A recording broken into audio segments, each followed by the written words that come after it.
यह कहानी आंचल और अभी की है, जो एक गलतफहमी में फंस जाते हैं और अपनी जान दे देते हैं। आंचल और अभी, इनका मानना था कि सबसे अच्छे कपल से पहले अच्छा फ्रेंड होना ज़रूरी है, तभी आप उस रिश्ते की अहमियत को समझ सकते हैं।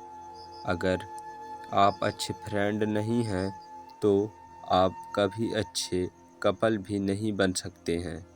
और इनकी इसी सोच की वजह से वो अपने क्लास के ही नहीं बल्कि पूरे स्कूल की सबसे अच्छे कपल थे। इन दोनों के बीच का रिश्ता इतना गहरा था कि कॉलेज का हर कपल इनसे जलन महसूस करता था। लेकिन वहीं पर कुछ लोग इनकी तरह बनना भी चाहते थे और ये दोनों पढ़ाई में बहुत अच्छे थे, क्लास और कोचिंग के टॉपर भी थे।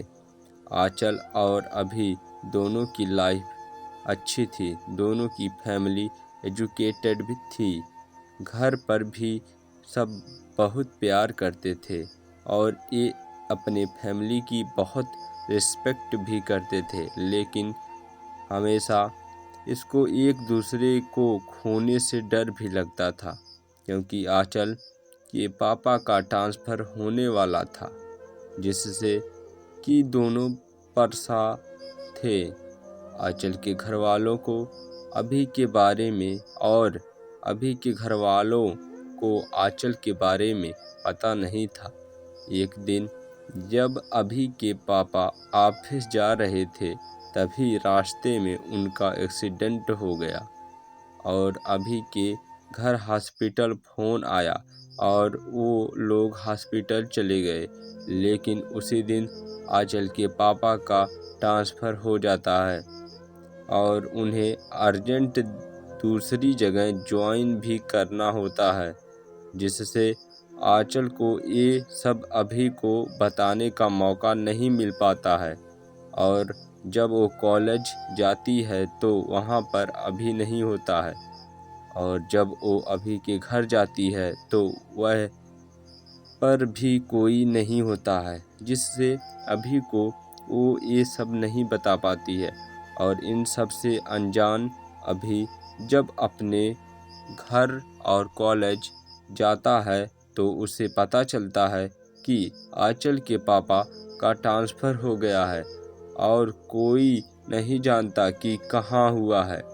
इन सब से अभी टूट जाता है और उसके घर वाले ये देखकर उसे विदेश पढ़ने के लिए भेज देते हैं और अभी आंचल को भूलने के लिए चला भी जाता है और वो पढ़ाई ख़त्म करके वहीं पर नौकरी करने लगता है और वहीं भी पर सेटल भी हो जाता है।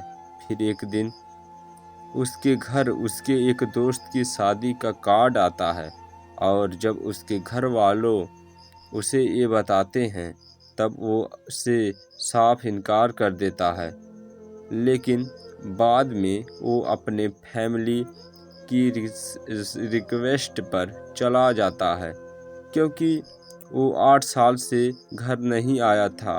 वो आता है, वो शादी में जाता है, लेकिन वो किसी को पहचान नहीं रहा था। तब उसके एक दोस्त ने उससे सबका परिचय कराया और सब एक साथ पार्टी एंजॉय करने लगे। तभी अचानक उसकी नज़र कोने में खड़ी एक लड़की पर जाती है, जो कि बहुत ही सुंदर थी। और अभी अपने एक दोस्त से पूछता है कि ये कौन है, तो उसके दोस्त ने कहा कि ये आंचल है। इतना सुनते ही अभी के खुशी का ठिकाना ही नहीं रहा।